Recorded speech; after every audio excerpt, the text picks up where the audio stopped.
favorite book is The Little Prince. The Quincunx by Charles Palliser. I brought the latest book that I read, which is The Eight Mountains, De Acht Bergen, by Paolo Cognetti. De meeste mensen deugen was the Dutch title. And that was a book that I almost read like from start to finish. Mathilda. En van wie is Mathilde? En van Roald Dahl. Roald Dahl. When Digital Becomes Human by a Belgian writer, Steven van Bellegem. 0 to 1. É este dos gatos que eu estou aqui ó, com álcool. I brought the second edition of a series called Cyanide and Happiness. The Traveling Cat Chronicles. It's an exciting journey of a cat and its owner. Just heartbreaking.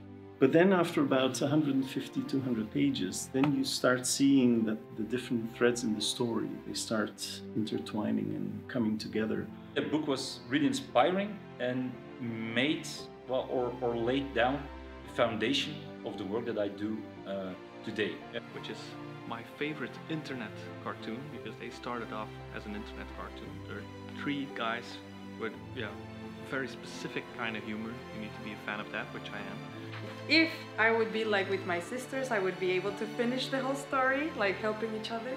Lived a lot of moments, and they started to see their childhood in a new perspective, and the relation of his parents, like his mother and his father. And it's like contemplating a bit about life, and I like to do that. Sometimes there's like, do I read or I watch Friends or something? Sometimes I go to watch Friends, but sometimes I just like to, before sleeping, lay in my bed, read a bit.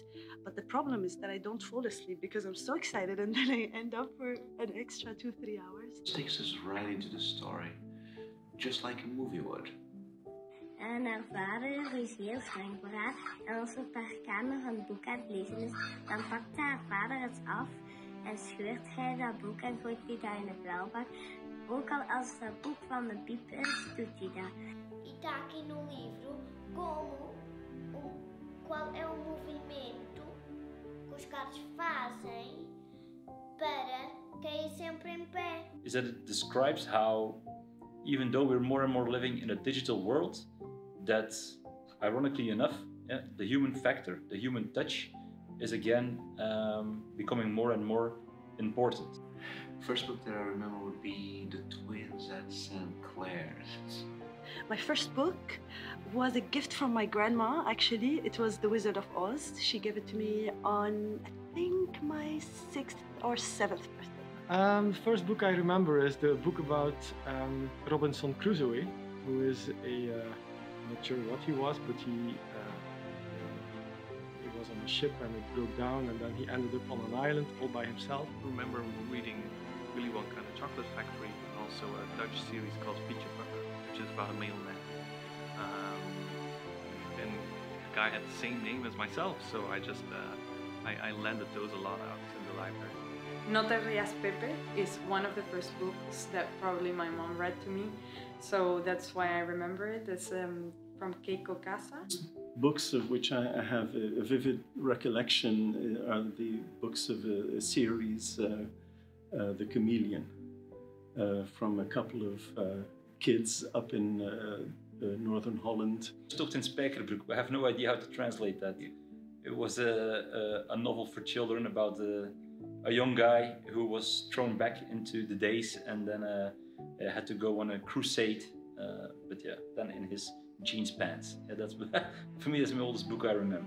Yeah. The books in those days that were also quite available were these books where you could collect points, and you could trade these points in for further cards and photo cards, and then you could paste these photo cards in books, and it was an historical series, Historia it was called. I felt like I was in another world. Emotion on their faces and like act, and that was really funny. Yeah, we had a lot of laughter just before we went into bed with that book. Yeah. Sim, adoro ler. It's the kind of story when you get to the end where you think like, oh wow, yeah, I have to start all over again. Yeah. It doesn't matter if it's fiction, factual, mangas, comic books, graphic novels. Books are there to make you dream, feel, experience, learn, alone or as in a family, no matter the age. Happy book day.